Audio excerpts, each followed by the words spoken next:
ఏటా చైత్ర పూర్ణిమ నుంచి 3 రోజుల పాటు నల్లమల కొండల్లో కొలువైన లింగమయ్య సలేశ్వరం జాతరకు అటవీ పరిసరాల్లో ఏర్పాట్లు చేస్తున్నారు. అభయారణ్యంలోని ఎత్తైన కొండల నడుమ 1000 అడుగుల లోయలో కొలువైన పురాతన సలేశ్వర క్షేత్ర దర్శనానికి భక్తులు పోటెత్తుతుంటారు.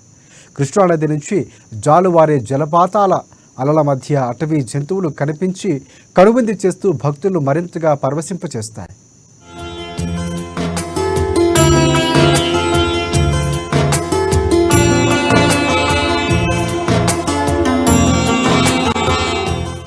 ఈ నెల 22 నుంచి 24 వరకు నిర్వహించనున్న సలేశ్వరం లింగమయ్య దర్శన ఘట్టం 200 అడుగుల ఎత్తైన కొండల్లో రాళ్లపై నుంచి కొనసాగుతుంది. పరాహాబాద్ నుంచి పుల్లయ్యపల్లి చెంచు పెంటల మీదుగా సుమారుగా 30 కిలోమీటర్ల వాహనాలు ప్రయాణం చేయాల్సి ఉంటుంది.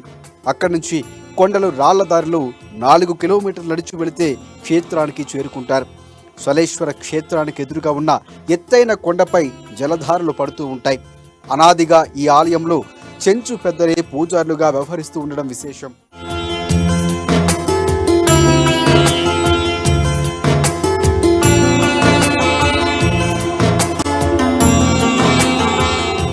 ఉత్సవాలకు ఉమ్మడి ఆంధ్రప్రదేశ్ జిల్లాలోని కర్నూలు, మహబూబ్ నగర్, హైదరాబాద్, రంగారెడ్డి, నల్గొండ, జోగులాంబ గద్వాల, వనపర్తి నుంచి పలు ప్రాంతాల్లో పర్యాటకులు లక్షలాదిగా ఇక్కడికి తరలి వస్తూ ఉంటారు.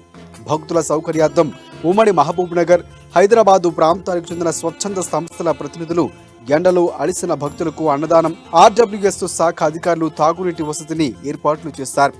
ఇక క్షేత్రానికి అచ్చంపేట ఆర్టీసీ డిపో నుంచి ప్రత్యేక బస్సులు నడపనున్నారు. హైదరాబాద్ నుంచి వచ్చినాము.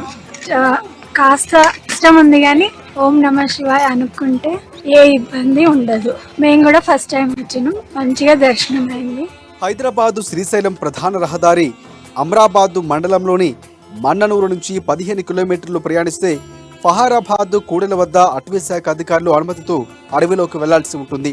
క్షేత్రానికి 4 కిలోమీటర్ల దూరంలో వాహనాలు నిలిపేసి రాళ్లు, ప్రమాదకరమైన లోయ ప్రాంతం నుంచి నడుచుకుంటూ వెళ్లాల్సి ఉంటుంది. నాగర్ కర్నూలు జిల్లాలోని బలమూరు మండలంలోని అంబగిరి, లింగాల మండలంలోని భక్తులు అబ్బాయిపల్లి మీదుగా 30 కిలోమీటర్లు చేరుకుంటే అక్కడ గుండంలో తాగునీటి వసతి ఉంటుంది.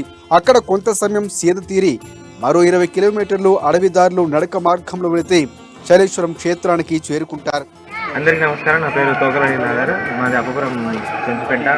ఈ సలేశ్వరం లింగమయ్య జాతరకు ప్రధాన పూజారులుగా మేము ఉన్నాము ఈ చెరుకులో. సలేశ్వరం జాతర నేపథ్యంలో ఈ నెల 22 నుంచి 24 సాయంత్రం వరకు 3 రోజుల పాటు మాత్రమే అడవిలోకి వాహనాలను అనుమతిస్తారు. అడవిలో మంటలు పెట్టడం, ప్లాస్టిక్ మత్తు పదార్థాలు పూర్తిగా నిషేధం విధించారు. అడవిలోకి వెళ్లే భక్తులు, పర్యాటకులు నిబంధనలు ఉల్లంఘిస్తే చట్టపరమైన చర్యలు తీసుకుంటామని అధికారులు హెచ్చరికలు జారీ చేశారు. రానున్న రోజుల్లో 9 నెలల పాటు ఆంక్షలతో కూడిన సలేశ్వరం దర్శనం కల్పించేందుకు చర్యలు చేపడుతున్నట్లు అధికారులు తెలిపారు.